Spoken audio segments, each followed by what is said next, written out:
నమస్తే అండి. Welcome back to my channel. ఈరోజు వీడియోలో మనకి 2025 సంవత్సరంలో భోగి పండుగ ఎప్పుడు వచ్చింది, ఏ రోజున జరుపుకోవాలి, అలాగే ఈరోజు చిన్నపిల్లలకు భోగిపళ్ళు పోస్తూ ఉంటాం కదండి, అవి ఎప్పుడు పోయాలి, భోగి స్నానం, భోగి మంటలు ఎప్పుడు వేసుకోవాలి అన్నీ క్లియర్గా అయితే ఈ వీడియోలో చెప్తానండి. వీడియో అయితే స్కిప్ చేయకుండా ఎండింగ్ వరకు చూడండి. ఒకవేళ నచ్చినట్టయితే ప్లీజ్ లైక్ ఇవ్వండి. కొత్తగా చూస్తున్న వాళ్ళు మన ఛానల్ని సబ్స్క్రైబ్ చేసుకోవడం మర్చిపోకండి మరిన్ని డివోషనల్ వీడియోల కోసం. అయితే మన తెలుగువారం అందరిమీ కూడా ఎంతో వేడుకగా జరుపుకునే పండుగల్లో భోగి పండుగ కూడా ఒకటి.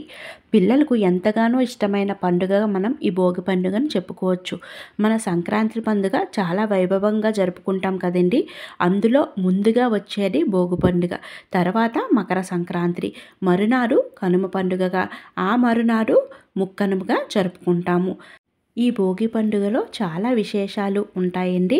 అందులో మొదటిది భోగి స్నానం. తెల్లవారక ముందే చేస్తారు.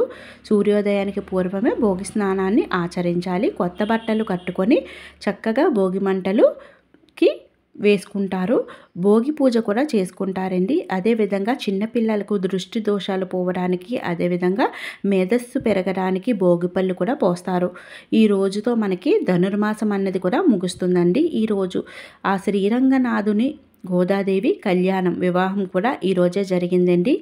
అయితే ప్రతి వైష్ణవ ఆలయాల్లో కూడా ఈ వివాహ వేడుకలనేవి జరుగుతూ ఉంటాయండి. తప్పకుండా ఎవరైతే ఈ వివాహాన్ని వీక్షిస్తారో వాళ్ళకి చాలా మంచిదండి. ఇంతటి విశేషమైన భోగి పండుగ మనకి 2025 సంవత్సరంలో ఎప్పుడు వచ్చిందో తెలుసుకుందాము. స్వస్తి శ్రీ చంద్రమాన శ్రీ క్రోధినామ సంవత్సరం, దక్షిణాయనం, హేమంత ఋతువు, పుష్యమాసం 2025 సంవత్సరంలో జనవరి 13 సోమవారం వచ్చిందండి. పౌర్ణమి తిథి రోజున భోగి పండుగ, పౌర్ణమి తిథి అండి ఈరోజు, భోగి పండుగగా జరుపుకుంటాము. భోగి తర్వాత మనకి సంక్రాంతి అనేది వస్తుందండి, మకర సంక్రాంతి. అయితే సంక్రాంతి గురించి పూర్తి వీడియో నెక్స్ట్ వీడియోస్లో అయితే అప్లోడ్ చేస్తానండి. ఇక భోగి పండుగ రోజు నక్షత్రం మనకి 13 జనవరి 2025 ఆరుద్ర నక్షత్రం అండి. సోమవారం ఉదయం 11 గంటల వరకు ఉంటుంది. అయితే తదుపరి మనకి పునర్వాసు నక్షత్రం వస్తుంది. చాలా శక్తివంతమైన రోజండి ఈరోజు. ఎందుకంటే మనకి సోమవారము మరియు ఆరుద్ర నక్షత్రం, ఇవి రెండు కూడా శివయ్యకి ఎంతో ప్రీతికరమైన రోజుగా చెప్పుకోవచ్చు. అంటది ఈరోజు శివముక్కోటి అని, ఆరుద్రోత్సవం అని కూడా పేర్లతో పిలుస్తారు. ఈరోజు ఖచ్చితంగా మీకు వీలైతే శివయ్యను కూడా ఆరాధించి చక్కగా భోగి కూడా కదా మనం వైష్ణవ ఆలయానికి వెళ్ళి స్వామివారిని దర్శించుకోవచ్చు. శివాభిషేకం చేయించిన చాలా మంచిదండి ఈరోజు అయితే మరి భోగి మంటలు ఎలా వేయాలి, ఎప్పుడు వేసుకోవాలి అన్నీ కూడా తెలుసుకుందాము. మనకి 13వ తారీఖున భోగి పండుగ కదండి. 12వ తారీఖు రాత్రి అంటే తెల్లవారుజామున కానీ రాత్రి కానీ మనం భోగి మంటలు వేస్తారండి. సూర్యోదయానికి ముందే ఆ రోజు ముందు రోజు రాత్రి మనకి భోగి మంటలు అనేవి వేస్తారండి. అయితే మనం భోగి స్నానం ఎప్పుడు ఆచరించాలి, ఏ సమయానికి ఆచరించాలి అంటే మనకి 13 జనవరి 2025 సోమవారం ఉదయం 6:50 లోపు మనం స్నానాన్ని ఆచరించవలసి ఉంటుందండి. ఈ స్నానం అన్నది బ్రహ్మముహూర్తంలో ఆచరిస్తే చాలా మంచిది.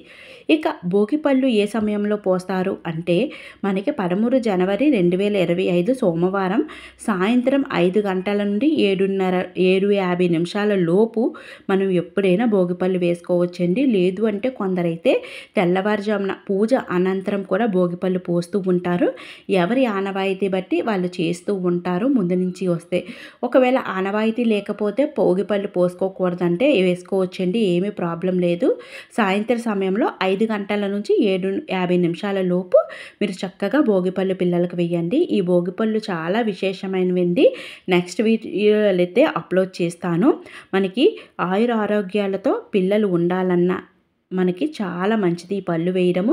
దృష్టి దోషాలు తొలగిపోతాయి. అదేవిధంగా మన శిరస్సు పైన బ్రహ్మరంధ్రం ఉంటుంది కదండి, అక్కడ పళ్ళు పోయడం వల్ల పిల్లలకు మేధస్సు కూడా పెరుగుతుంది అని 10 సంవత్సరాల లోపు పిల్లలకి అందరికీ కూడా భోగిపళ్ళు పోస్తూ ఉంటారు. ఇది మంచి వేడుకగా ఈరోజు జరుపుతారు. అయితే గోదాదేవి కళ్యాణం జరుగుతుంది కదండి వైష్ణవ ఆలయాల్లో. అది ఎప్పటి నుంచి ఎప్పటి వరకు ఉంటుంది, మనకి టైమింగ్స్ తెలియాలి కదా అంటే, మనకి 12:30 లోపు మధ్యాహ్నంకి ఈ వివాహం అనేది జరిగిపోతుందండి. అందుకే తెల్లవారి మీరు నార్మల్గా 8 గంటలకి అలా వెళ్తే గుడికి, అప్పుడు మీరు చక్కగా కళ్యాణాన్ని అయితే వీక్షించవచ్చు. చూసారు కదండి భోగి రోజు మనం ఏం చెయ్యాలి, మనకి భోగి ఎప్పుడు వచ్చింది అన్ని డీటెయిల్గా నెక్స్ట్ వీడియోస్లోనైతే మరిన్ని డివోషనల్ వీడియోలు అయితే అప్లోడ్ చేస్తానండి. తప్పకుండా మన ఛానల్ని సబ్స్క్రైబ్ చేసుకోండి. మరొక చక్కటి వీడియోతో కలుద్దాము. ఓం శ్రీమాత్రే నమః.